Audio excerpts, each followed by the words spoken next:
Friends, अगर हम किसी कंपनी में जॉब करते हैं और वहां पर हमारी सैलरी में से ईपीएफ का पैसा हर महीने डिडक्ट होता है, लेकिन अब हमने उस कंपनी में से जॉब को छोड़ दिया है और अब हम अपने एम्प्लॉयर के कांटेक्ट में भी नहीं हैं, लेकिन हमने अपना ईपीएफ का पैसा अभी तक विड्रॉल नहीं किया था, तो क्या अब आप अपना ईपीएफ का पैसा ऑनलाइन विड्रॉल कर सकते हैं और कब नहीं कर सकते हैं? आपके कौन कौन से डॉक्यूमेंट्स अपडेट होने चाहिए जिससे कि आप ऑनलाइन अपना ईपीएफ का पैसा विड्रॉल कर सकते हैं? आज ऐसे ही कुछ क्वेश्चंस के ऊपर मैं डिटेल में इस वीडियो में चर्चा करने वाला हूं। शर्त यह है कि आप इस वीडियो के साथ एंड तक जरूर जुड़े रहिए। मैं आपका दोस्त advocate Faisal Ahmad and you watching AGI यानी एडवाइजर ग्रुप इंडिया।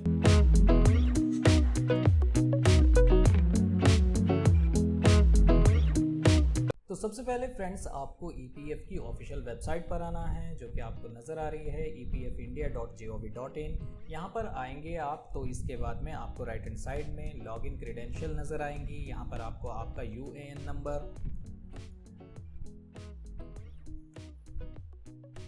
इसके बाद में आपको अपना पासवर्ड और आपको अपना कैप्चा एंटर कर लेना है। इसके बाद में आपको सिंपल साइन इन पर क्लिक करना है।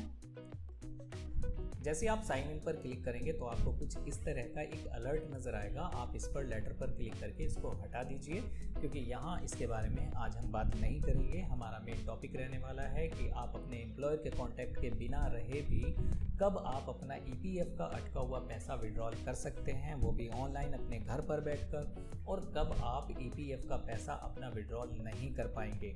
यहाँ सबसे पहले जैसे ही आप लॉगिन करते हैं तो आपको कुछ इस तरह का इंटरफेस नज़र आता है। इसके बाद में आपको राइट हैंड साइड में एक मेंबर प्रोफाइल का ऑप्शन नज़र आता है। यहाँ पर आपको आपका UAN number, name, date of birth और जेंडर नज़र आता है। ये तो एक नॉर्मल आपकी इन्फॉर्मेशन आपको नज़र आ रही है, लेकिन आज बात करते हैं कि कब आप अपना ईपीएफ का पैसा ऑनलाइन विड्रॉल कर सकते हैं और कब ऑनलाइन विड्रॉल नहीं कर सकते हैं। अगर फ्रेंड्स आप किसी कंपनी में जॉब करते थे और आपने अपनी जॉब को छोड़ दिया है और अब आप अपने एम्प्लॉयर के कांटेक्ट में नहीं हैं या नहीं रहना चाहते हैं, यानी कि आप उनसे बात नहीं करना चाहते हैं, तो भी आप अपना ईपीएफ का अटका हुआ पैसा विड्रॉल कर सकते हैं। लेकिन वह कब कर सकते हैं ये इस बात के ऊपर डिपेंड करेगा कि अगर आपके एम्प्लॉयर ने आपकी जॉब पे रहते हुए या जॉब के रहने के बाद में आपके सभी डॉक्यूमेंट्स की केवाईसी टाइम पर की थी, मीन्स आपके डॉक्यूमेंट्स अप टू डेट कर रखे थे, तो ही आप अपना ईपीएफ का पैसा ऑनलाइन विड्रॉल कर पाएंगे। अदरवाइज आप अपना ऑनलाइन ईपीएफ का पैसा या फिर पेंशन का पैसा विड्रॉल नहीं कर सकते। अब लेकिन ये कैसे पता चलेगा कि हमारे सभी डॉक्यूमेंट्स अप टू डेट हैं या नहीं है? इसके लिए सीधा आपको नीचे प्रोफाइल इंफॉर्मेशन पर क्लिक करना है। जैसे ही आप प्रोफाइल इंफॉर्मेशन पर क्लिक करेंगे तो यहाँ पर आपको 5 चीज़ें देखने के लिए मिल रही है। पहली आपका आधार कार्ड नंबर, दूसरा आपका पैन कार्ड, तीसरी बैंक अकाउंट नंबर और चौथा मोबाइल नंबर और लास्ट ईमेल आईडी। अब आपको ये चीज़ें चेक करनी है कि क्या हमारा आधार केवाईसी हुआ है या नहीं, यानी कि वेरीफाई हुआ है एम्प्लॉयर के द्वारा या नहीं हुआ है।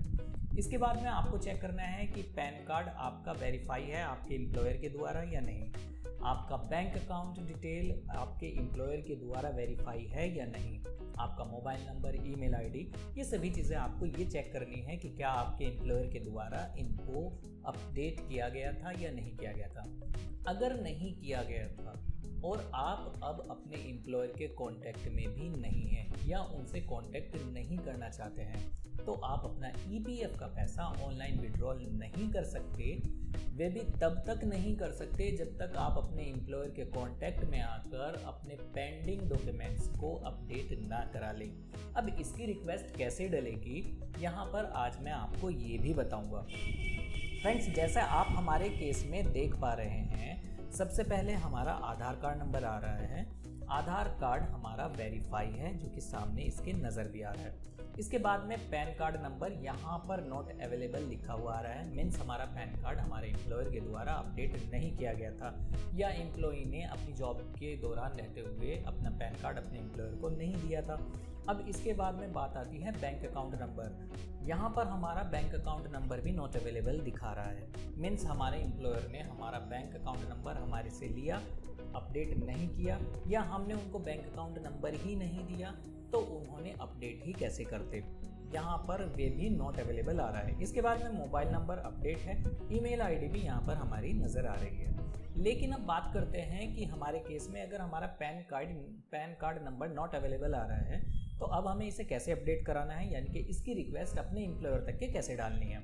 इसके लिए सीधा आपको यहाँ पर एडिट का ऑप्शन नज़र आ रहा है। एडिट पर जैसे ही आप क्लिक करेंगे तो यहाँ पर आपके जितने भी डॉक्यूमेंट्स पेंडिंग होंगे, यानी कि KYC के बिना होंगे, आपको वे यहाँ पर नज़र आ जाएंगे। हमारे केस में bank account number, pan card number और पासपोर्ट नज़र आ रहा है।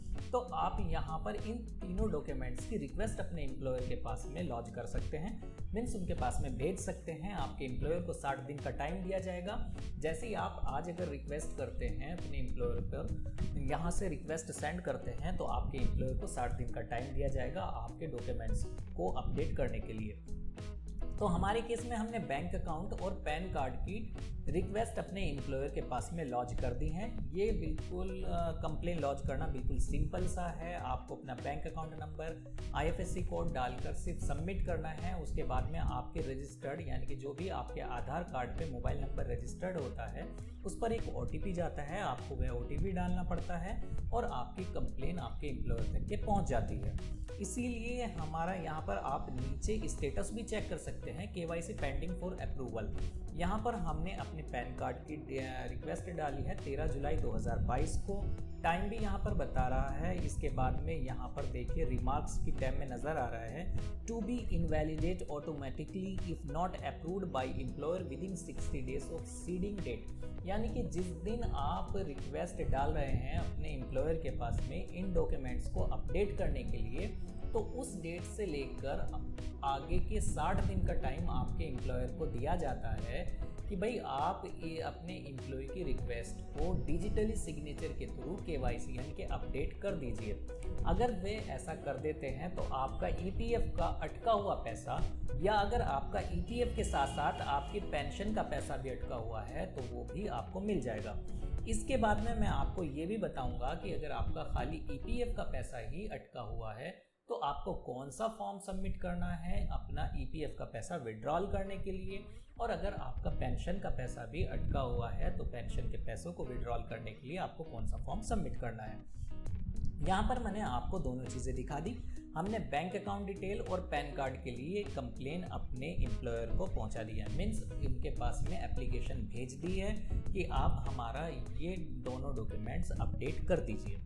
ये तो बात हो गई कि जब आपका डॉक्यूमेंट्स अपडेट नहीं है तो आप अपने एम्प्लॉयर के कांटेक्ट के बिना अपना EPF और अपना पेंशन का पैसा विड्रॉल नहीं कर सकते। और वे किस लिए नहीं कर सकते, इसके लिए मैं आपको लाइव एग्जांपल भी इसमें दिखा देता हूँ।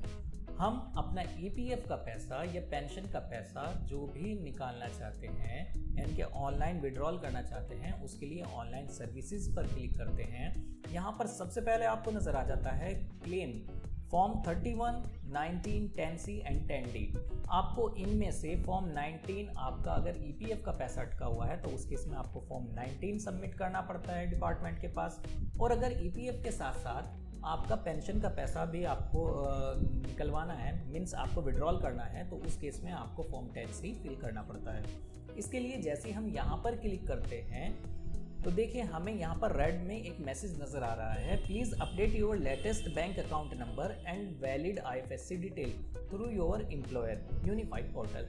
अब यहाँ पर कहा जा रहा है हमारे केस में हमारा बैंक अकाउंट नंबर अपडेट नहीं था तो हमने अपनी रिक्वेस्ट एम्प्लॉयर तक के पहुँचा दी है और उसको 60 दिन का टाइम मिला है कि उस डिटेल को अपडेट करे, मीन्स अपना डैशबोर्ड में लॉगिन करके डिजिटली सिग्नेचर करके उसकी KYC कर दे, तो डिपार्टमेंट इससे सेटिस्फाई हो जाएगा कि हाँ ये बंदा फला एम्प्लॉयर के अंडर में वर्क कर चुका है।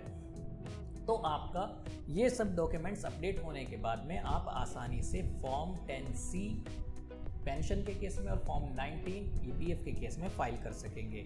अगर आपकी ये सभी चीज़ें अपडेट होंगी तो आप एम्प्लॉयर के कांटेक्ट के बिना भी डायरेक्ट अपना फॉर्म, यानी कि जो भी आपका क्लेम फॉर्म है 19 या 10C EPF या पेंशन के केस में दोनों फाइल कर सकते हैं। जैसे ही आप यहाँ पर क्लिक करेंगे तो आपको ये रेड मैसेज शो नहीं होगा। उसके लिए आपको सीधा सा फॉर्म फिल करना है और डिपार्टमेंट के पास में भेज देना है। आपका डिपार्टमेंट आपकी सभी डॉक्यूमेंट्स को चेक करने के बाद में, आपका बैंक अकाउंट डिटेल सही तरीके से चेक करने के बाद में जल्दी से जल्दी आपका अटका हुआ EPF और पेंशन का पैसा आपके अकाउंट में सेंड कर देगा। तो देखा फ्रेंड्स, कितना सिंपल सा प्रोसीजर है कि आप अपने घर पर रहते हुए अगर आपने जॉब भी छोड़ दी है और आप अपने एम्प्लॉयर के कांटेक्ट में भी नहीं हैं, तो आप अपना ईपीएफ का पैसा आसानी से ऑनलाइन विड्रॉल कर सकते हैं। मैंने इस वीडियो में आपको पूरा प्रोसीजर बता दिया, लेकिन आपको यहाँ पर एक चीज़ ज़रूर याद रखनी है कि जैसा मैंने आपके साथ वीडियो में भी शेयर किया है कि आपको अपने 3 डॉक्यूमेंट्स अपडेट रखने हैं। पहला आपका आधार कार्ड, दूसरा आपका पैन कार्ड, और ये दोनों डॉक्यूमेंट्स आपका एम्प्लॉयर ही अपडेट करता है, यानी कि अपने डिजिटल सिग्नेचर के थ्रू ही इनको अपडेट करता है। जैसे ही आप अपना फॉर्म 19 फिल करते हैं और फॉर्म 10C फिल करते हैं पेंशन के लिए, तो आपका एम्प्लॉयर के पास में रिक्वेस्ट जाती है और आपका एम्प्लॉयर अपना डैशबोर्ड लॉगिन करके अपने डिजिटल सिग्नेचर के थ्रू उनको अपडेट करता है। बैंक अकाउंट डिटेल भी आपकी अपडेट होनी चाहिए, जिससे कि आपका ईपीएफ का पैसा सही बैंक अकाउंट में आपका आ सके। तो आप घर पर रहते हुए अगर आपने जॉब भी छोड़ दी है तो आप आसानी से अपना ईपीएफ का पैसा विड्रॉल कर सकते हैं। ऐसे ही इंपॉर्टेंट वीडियोस के लिए फ्रेंड्स आप हमारे चैनल को अभी सब्सक्राइब कीजिए। वीडियो अच्छी लगी है तो लाइक ज़रूर कीजिए और इम्पोर्टेंट लगी है तो फ्रेंड के साथ भी शेयर ज़रूर कीजिए। फिर मिलता हूँ किसी नेक्स्ट वीडियो में किसी नेक्स्ट टॉपिक पर। तब तक के लिए आप अपना बहुत ख्याल रखिए और इसी तरीके से हमारे यूट्यूब चैनल को देखते रहिए। Thank you so much.